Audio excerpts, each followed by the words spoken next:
Hello students, welcome to ICT virtual classes. So class हम यहाँ पे डिस्कस कर रहे थे अपना चैप्टर का नाम है एडोलसेंस यानी कि किशोर अवस्था। अभी तक हमने काफ़ी सारी चीज़ें समझ ली हैं किशोर अवस्था के बारे में। ऑलमोस्ट हमारा चैप्टर जो है वो यहाँ पे कंप्लीट होने वाला है। कुछ टॉपिक रह जाते हैं, मैक्सिमम पोर्शन हम कवर कर चुके हैं। अब देखो, इम्पॉर्टेंट ये है कि जो हमने पढ़ा है वो आपको समझ में आना चाहिए, आपके कॉन्सेप्ट क्लियर होने चाहिए। चैप्टर कंप्लीट होना अलग बात है और कॉन्सेप्ट क्लियर होना अलग बात है।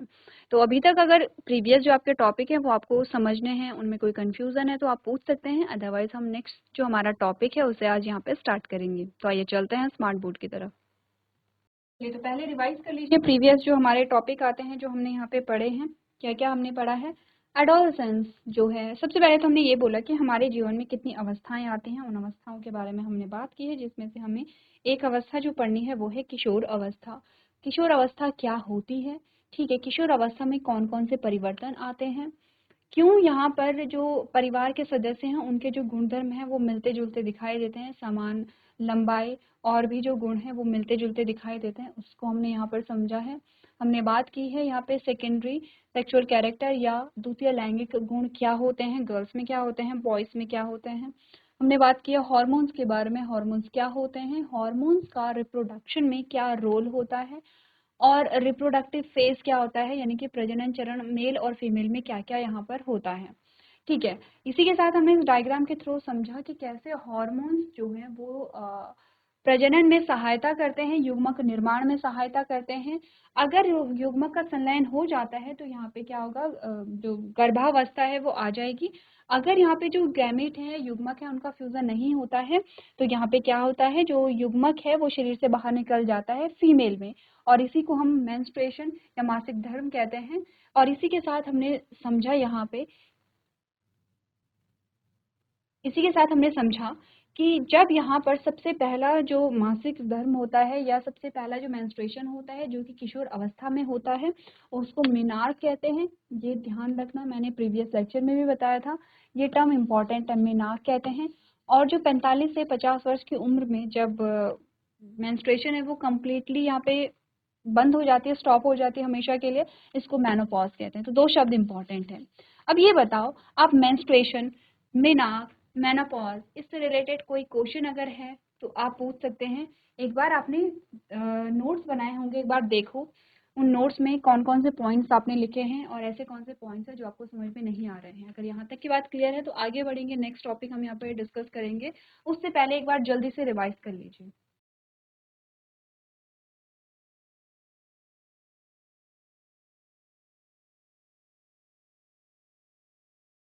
चलिए, यहाँ तक की बात हो गई है।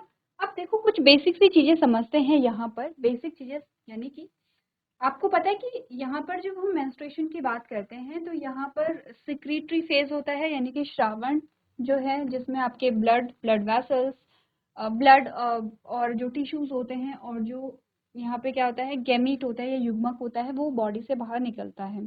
ठीक है, 3 से 7 डेज का ये सिक्रीटरी फेज होता है। इसमें आपको कुछ पर्सनल हाइजीन से रिलेटेड चीज़ें आपको बताई गई हैं। आपकी बुक में एक टॉपिक दिया गया है यहाँ पे, पर्सनल हाइजीन। ठीक है, रिलेटेड टू मेंस्ट्रुएशन। मेंस्ट्रुएशन के टाइम पर आपको यहाँ पे हाइजीन का बहुत अच्छे से ध्यान रखना चाहिए, जैसे कि सैनिटरी पैड्स जो आते हैं आप उनको यूज़ करेंगे, और यहाँ पे time to time according to need आप उसको यहाँ पे चेंज करते रहेंगे। ठीक है, आपने कहा कि यहाँ पर जो जो भी यहाँ पे कूड़ा होता है या जो भी यहाँ पे यूज्ड सैनिटरी पैड्स होते हैं, उनका जो निपटान है वो आप अच्छी तरीके से करेंगे, कहीं भी ऐसे फेंकेंगे नहीं। ठीक है, तो ये पर्सनल हाइजीन से रिलेटेड एक बार जो आपके पास टॉपिक दिया गया है उसको आप लोग देख लेंगे। ठीक है, अब देखो, यहाँ तक की बात अगर हम इसको थोड़ा सम अप करें कि किशोर अवस्था में बहुत सारे परिवर्तन आप आ रहे हैं। अभी तक आप बहुत सारी चीज़ें देख चुके हैं कि आप फिजिकली भी यहाँ पर चेंजेस आ रहे हैं और यहाँ पे मेंटली भी आप में बहुत सारे चेंजेस आ रहे हैं। देखो, आप इस अवस्था में क्या होता है, जैसे जैसे आप बड़े होने लगते हैं वैसे वैसे हमने बात की थी कि आप सेल्फ कॉन्शियस होने लगेंगे, आप अपने बारे में चीज़ों को समझने लगते हैं और आप अपने आप पे ध्यान देने लगते हैं।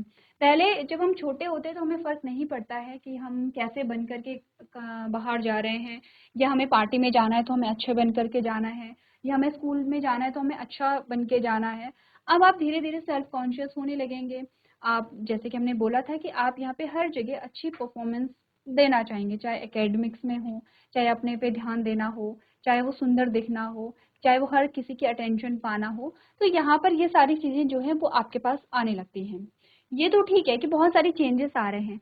अब देखो इन चेंजेस के साथ साथ हमें यहाँ पर क्या है, अपनी बॉडी का भी ध्यान देना चाहिए। कुछ चीज़ें हैं जो कि यहाँ पर ध्यान देने वाली हैं। जैसे हमने कहा कि जब हमारे शरीर में यहाँ पे हमारे शरीर का वृद्धि और विकास हो रहा है, बहुत सारे परिवर्तन हमारे शरीर में आ रहे हैं, तो एक चीज जो हम समझते हैं कि हमें हर चीज के लिए, हर किसी चीज के लिए क्या चाहिए, यहाँ पर एनर्जी चाहिए। दो चीजें इंपॉर्टेंट होती हैं, एनर्जी प्लस न्यूट्रिएंट्स। ठीक है, या मैं सिर्फ न्यूट्रिएंट्स भी बोलूँ तो, क्योंकि एनर्जी न्यूट्रिएंट से ही हमें मिलती है, हमें चाहिए होते हैं न्यूट्रिएंट्स। आपको अगर यह ध्यान होगा तो हमने न्यूट्रिएंट्स के बारे में बात की है। न्यूट्रिएंट्स कौन कौन से होते हैं जिनको पोषक तत्व कहते हैं?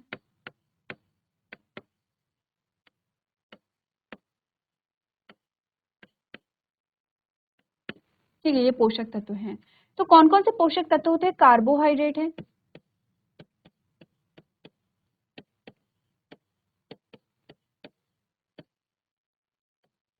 वसा है, प्रोटीन है, विटामिन है,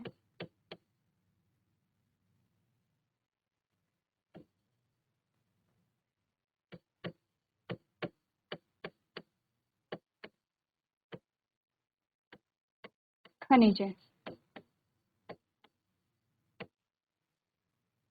ठीक है, कार्बोहाइड्रेट और वसा जो है वो हमें ऊर्जा देते हैं, एनर्जी हमें देते हैं। ठीक है, अब हमें ये भी बताया जाता है कि कार्बोहाइड्रेट किस भोजन में मिलेगा। जैसे कि जो अनाज होता है, जैसे कि चावल आप खाते हैं, आप रोटी खाते हैं, आप आलू खाते हैं, इन सभी में आपको कार्बोहाइड्रेट मिलेगा। और जो तेल से रिलेटेड चीज़ें होती हैं, तेलीय जो चीज़ें होती हैं, घी, मक्खन, जो तेल वाले जो बीज होते हैं, उनसे आपको क्या मिलता है? यहाँ पे वसा मिलती है। ठीक है, ये हमें ऊर्जा देते हैं। प्रोटीन जो है इसके बहुत सारे काम होते हैं, जैसे कि ये वृद्धि और विकास में सहायक होता है। वृद्धि विकास में ये क्या करता है? शरीर की मरम्मत करता है। मरम्मत का मतलब समझते हैं? जैसे कि कोई चीज टूट फूट जाती है तो उसको रिपेयर करते हैं, उसको सही करते हैं। वैसे ही हमें चोट लग जाती है, कहीं पे हमारी स्किन कट जाती है, तो ये क्या करते हैं? वहां पे नई स्किन बनाने लगता है, यानी कि सेल्स जो है उन वो नई सेल्स वहां पे आने लगती है। इसमें भी प्रोटीन जो है वो इम्पोर्टेंट रोल प्ले करेगा। ठीक है, विटामिन और खनिज जो है वो आपके अंगों के लिए, आपके अंगों का रख रखाव करते हैं।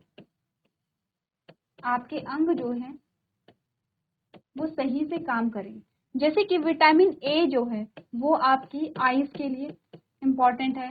विटामिन बी जो है वो आपके बॉडी में, जैसे डाइजेशन है, बहुत सारी चीजें उसके लिए इम्पॉर्टेंट होता है।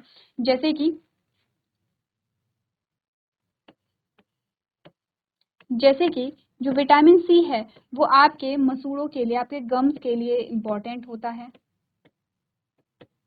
जैसे कि विटामिन डी जो है वो आपके हड्डी जो है और आपके दांतों के लिए इम्पॉर्टेंट होता है, हड्डी और दांत के लिए इम्पॉर्टेंट है।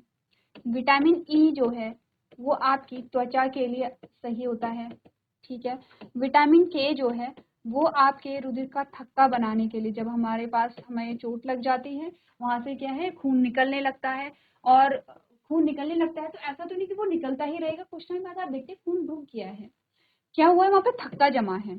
ठीक है, अब वहां पे थक्का जमने लगता है, किसकी वजह से जमता है? ये विटामिन के की वजह से जमता है। ठीक है,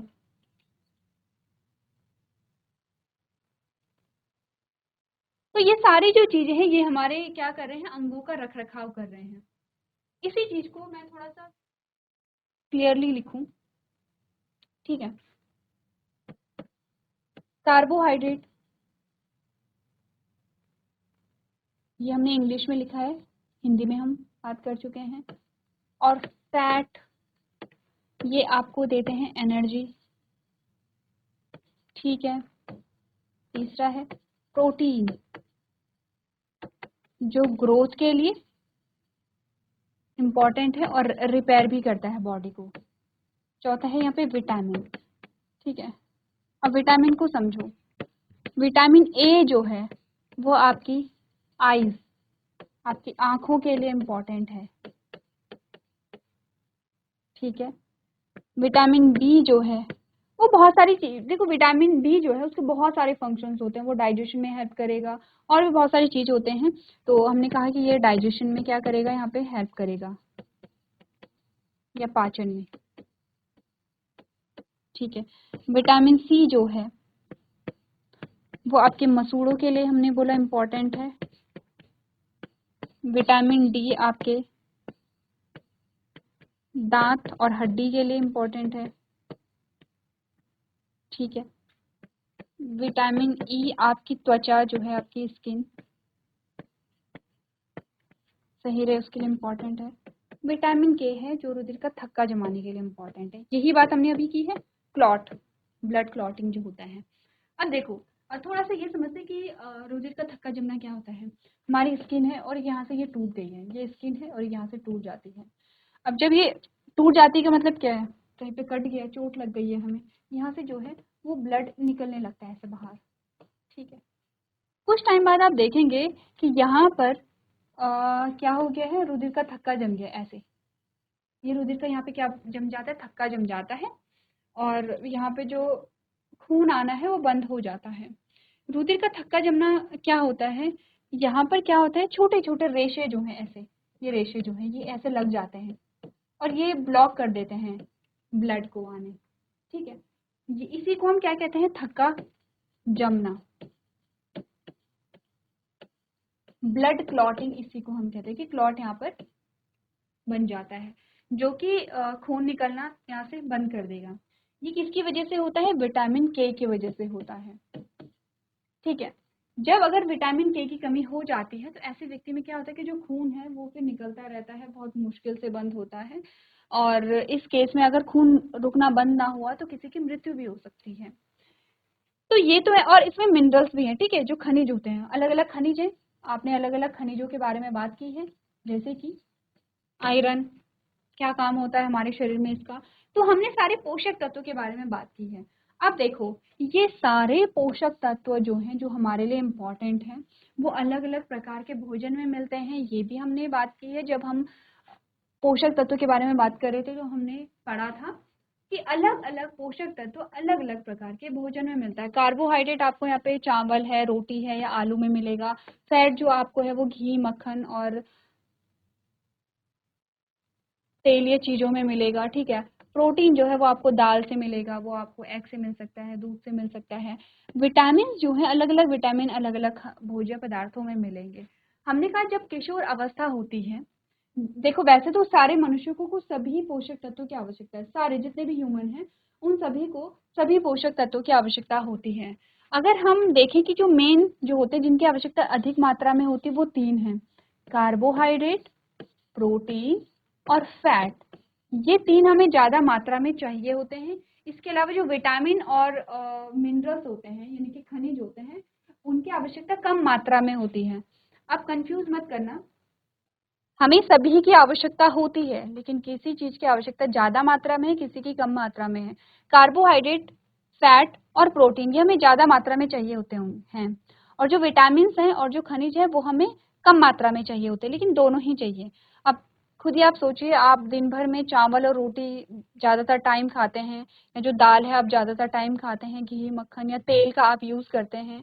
वहीं विटामिन की अगर हम बात करें तो आपने कहा विटामिन और जो खनिज हैं, जैसे आपको जो कुछ वेजिटेबल्स हैं, कुछ फ्रूट्स हैं, उनसे आपको विटामिन और जो खनिज है वो मिलते हैं, ठीक है। तो आपके खाने में जो हमेशा शामिल रहता है वो है दाल चावल, दाल चावल हो गए हैं, रोटी हो गई है, सब्जियां हो गई हैं, ठीक है। तो मेनली क्या होता है, दाल चावल और क्या होता है यहाँ पे रोटी होती है, यानी कि कार्बोहाइड्रेट, फैट और प्रोटीन तो आपके फूड में रहेगा, क्योंकि तेल तो आप यूज कर ही रहे हैं। आप तेल खाएं या आप घी खाएं या आप बटर खा रहे हैं, ये सभी क्या है आपका, ये फैट के सोर्स होते हैं, आपको फैट यहाँ पे मिल रहा है। तो तीनों चीजें क्या है, लगभग लगभग हम हमेशा हर टाइम खाते हैं। वहीं विटामिन जो है, देखो जैसे सब्जियां हैं, तो ऐसा नहीं कि आप एक सब्जी को हर टाइम, जैसे कि जो हरी सब्जियां, तो कहते हैं कि हरी सब्जी खानी चाहिए, आयरन मिलता है। अब ऐसे नहीं कि हम हर दिन हरी सब्जी खाते हैं, हम हो सकते हैं एक एक दिन के गैप में हम हरी सब्जी खाते हैं। जैसे कि यहाँ पर आपको बोला जाता है कि आपको फ्रूट्स खाने चाहिए, जैसे कि बनाना है, एप्पल है। अब ये नहीं है कि आप रोज बनाना खाएंगे ही खाएंगे, हो सकता है आज आपने बनाना खाया, कल आप यहाँ पे एप्पल खाएंगे, परसों आपने ग्रेप्स खाए हैं। तो क्या होता है कि हम यहाँ पर खा सकते हैं, यानी कि हम स्विच कर करके फ्रूट्स को खा सकते हैं। तो इन शॉर्ट हमने ये बात की कि हमारे बॉडी को इन सभी पोषक तत्वों की आवश्यकता होती है, कुछ की आवश्यकता अधिक मात्रा में तो कुछ की कम मात्रा में होती है। ठीक है, लेकिन जो किशोर होते हैं, जब आप किशोर अवस्था में रहते हैं, अच्छा क्यों आवश्यकता होती है इन पोषक तत्वों की, ये तो हमें पता है ना, हमें इनके फंक्शन देख लिए हैं। कुछ हमें ऊर्जा दे रहे हैं, कुछ हमारी वृद्धि के लिए आवश्यक है, कुछ मरम्मत के लिए आवश्यक है, कुछ हमारी आंखों के लिए, हमारे अलग अलग अंगों के लिए आवश्यक है। जब किशोर अवस्था आती है, तो किशोर अवस्था में क्योंकि जो वृद्धि है यहाँ पे, क्योंकि जो वृद्धि है वो एकदम से बढ़ जाती है, ग्रोथ जो है वो एकदम से बढ़ जाती है, विकास भी यहाँ पर होता है। ठीक है, बहुत सारे परिवर्तन जो है वो शरीर में आते हैं। यहाँ पर इस केस में जो किशोर हैं, उन्हें पोषक तत्वों की अधिक मात्रा में आवश्यकता होती है। और और इम्पॉर्टेंट बात यह है कि पोषक तत्व जो उन्हें चाहिए होते हैं, जो पोषक तत्व उन्हें चाहिए होते हैं, वो सभी पोषक तत्व इन्हें चाहिए होते हैं। इनको सभी पोषक तत्व यहाँ पे चाहिए होते हैं। ठीक है, और इनकी मात्रा भी उचित होनी चाहिए, उचित मात्रा इनमें होनी चाहिए। ये चीज जो है ये सभी के लिए एप्लीकेबल है कि सभी मनुष्यों को सभी पोषक तत्व चाहिए होते हैं और उचित मात्रा में चाहिए होते हैं, ये सभी के लिए एप्लीकेबल है।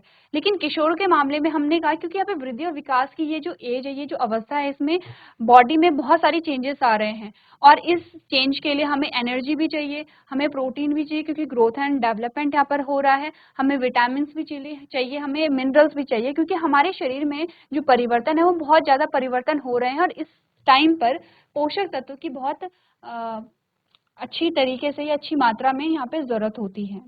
तो इसीलिए कहा जाता है कि जो किशोर होते हैं उन्हें किस प्रकार का भोजन ग्रहण करना चाहिए, ऐसा भोजन जो उन्हें सभी पोषक तत्व दे और पोषक तत्व उचित मात्रा में होने चाहिए। उचित मात्रा का मतलब समझते हैं, उचित मात्रा का मतलब होना चाहिए कि ना ऐसा भी नहीं होना चाहिए कि आपने किसी पोषक तत्व को बहुत अधिक मात्रा में ले लिया हो।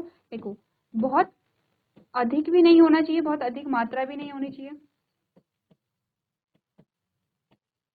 ना बहुत अधिक मात्रा, न ही बहुत कम मात्रा। देखो, ऐसा भी नहीं होना चाहिए कि आपने किसी पोषक तत्व को बस आप खाए जा रहे हैं और आप पोषक तत्वों को लिए जा रहे हैं।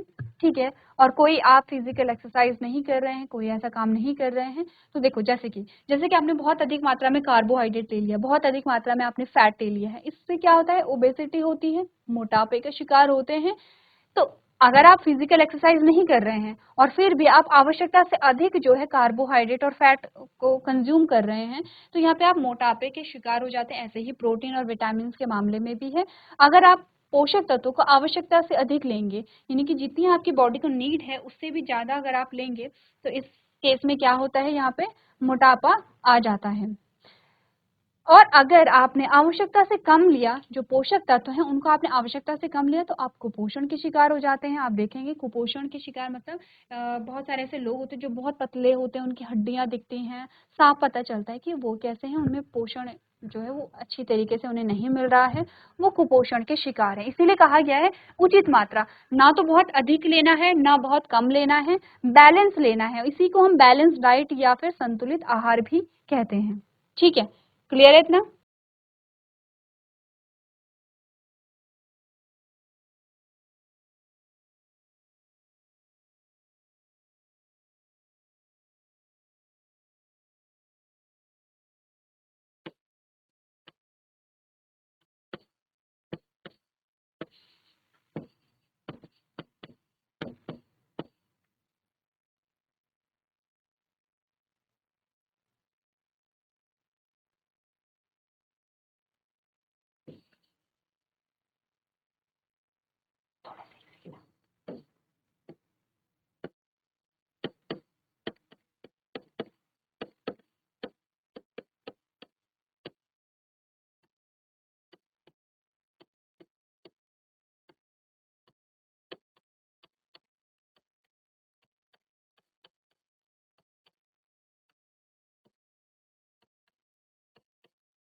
चलिए, तो क्लास हम यहाँ पे बात करें कि किशोर अवस्था में हमें कैसा भोजन यहाँ पे ग्रहण करना चाहिए, तो हमारा आंसर आता है कि हमें संतुलित आहार जो है, संतुलित भोजन जो है वो ग्रहण करना चाहिए।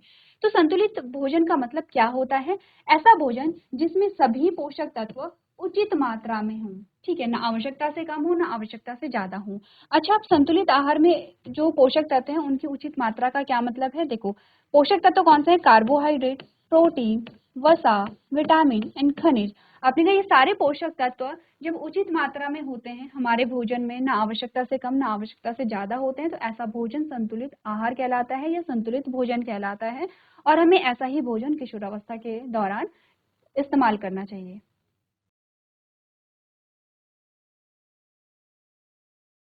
सो क्लास, आज हमने यहाँ पे बात की है कि किशोर अवस्था में हमें कैसा भोजन ग्रहण करना चाहिए, तो हमने कहा संतुलित आहार हमें ग्रहण करना चाहिए। तो संतुलित आहार क्या होता है, एक बार आप लोग पढ़ेंगे संतुलित आहार के बारे में, पोषक तत्वों के बारे में। तो आज के सेशन में हम इतना ही करेंगे। अभी तक क्लास में बने रहने के लिए आपका धन्यवाद।